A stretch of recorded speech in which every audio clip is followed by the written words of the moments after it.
Communication, marketing, recrutement. Vos besoins ont des solutions vidéo avec Décideur TV, le studio. Bonjour à tous et bienvenue dans notre duplex bourse du mercredi 5 mars 2014. On se connecte comme d'habitude avec la salle des marchés de Bourse Direct et notre expert Romain Dobry. Bonjour Romain. Bonjour Nicolas. Alors la bourse de Paris reste sur ses gardes ce matin. Les investisseurs sont encore prudents face à la situation en Ukraine. Par ailleurs, plusieurs statistiques ont été publiées. Pouvez-vous nous en dire un peu plus ? Oui, tout à fait. Alors, effectivement, les choses se sont largement détendues suite aux déclarations de Poutine hier et le marché a très très fortement rebondi. On a quasiment effacé les gains les pertes de lundi. Et pour l'instant, on est effectivement toujours un peu attentiste. On perd 0,2-0,3% sur l'indice CAC 40 aux alentours de 390. Voilà. Donc, décrispation générale, même si le problème persiste. Il faudra quand même en savoir un peu plus. Par ailleurs, les marchés américains, eux, qui avaient bien résisté, ont carrément fait des records hier soir, puisque l'indice Standard & Poor's termine au-delà des 1850. Et voilà, on attend surtout jeudi la réunion de la BCE qui va décanter un peu les choses. Et vous le disiez, pas mal de chiffres en zone euro ce matin, puisque les directeurs d'achat des services de la zone euro ont été publiés en progression ce matin, plus qu'attendu, donc en février à 52,6. Après 51,60.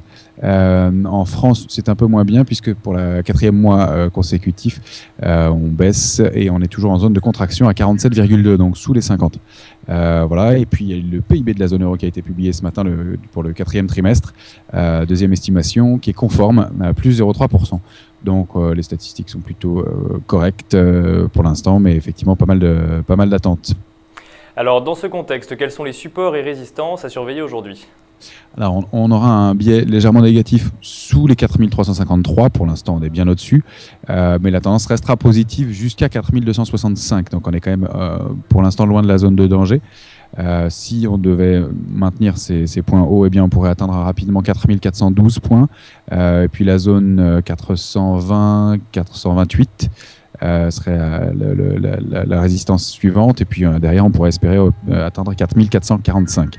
En revanche, si on ne maintenait pas ces points-là, on pourrait rapidement revenir sur 4323 points et puis derrière la zone 4290-275.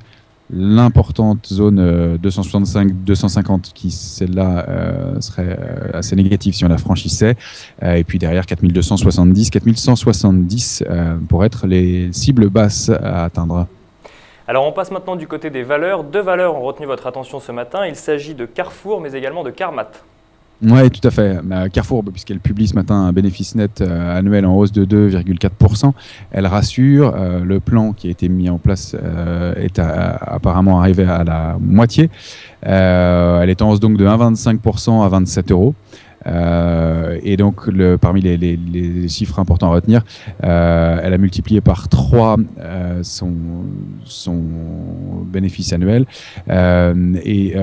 donc son résultat opérationnel progresse de 9,8%, mieux qu'attendu, et elle versera un dividende de 62 centimes, ce qui est une bonne nouvelle évidemment. Elle remercie, elle fait confiance dans ses investisseurs. Et puis par ailleurs, Carmat qui recote ce matin après la mauvaise nouvelle d'hier. Enfin, mauvaise nouvelle, c'est relatif. Il s'agit d'un décès, le décès d'un des premiers patients greffés. Alors évidemment, l'évolution sur le cours de bourse est toujours significatif, mais c'est à prendre un peu avec du recul puisque ce sont des patients qui sont quand même assez âgés et dans des situations médicales un peu délicates. Donc voilà. Ceci dit, elle perd 7% ce matin pour l'instant après une journée de suspension. Alors on se tourne maintenant vers Wall Street qui a clôturé en hausse hier soir. Les investisseurs ont salué les propos jugés apaisants de Vladimir Poutine. Par ailleurs, plusieurs statistiques sont attendues aujourd'hui outre-Atlantique. À quoi peut-on s'attendre à l'ouverture cet après-midi ? Pour l'instant, un marché effectivement en attente, puisque les futurs américains sont quasiment à zéro, quasiment flat pour l'instant. On attend à 14h15 la situation de l'emploi privé en février. On attend 158 000 créations d'emplois après 175 000, donc un peu moins bien.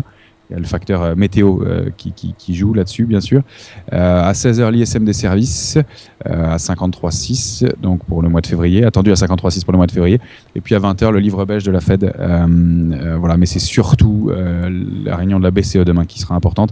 Et puis vendredi, les chiffres du chômage aux États-Unis qui seront à surveiller.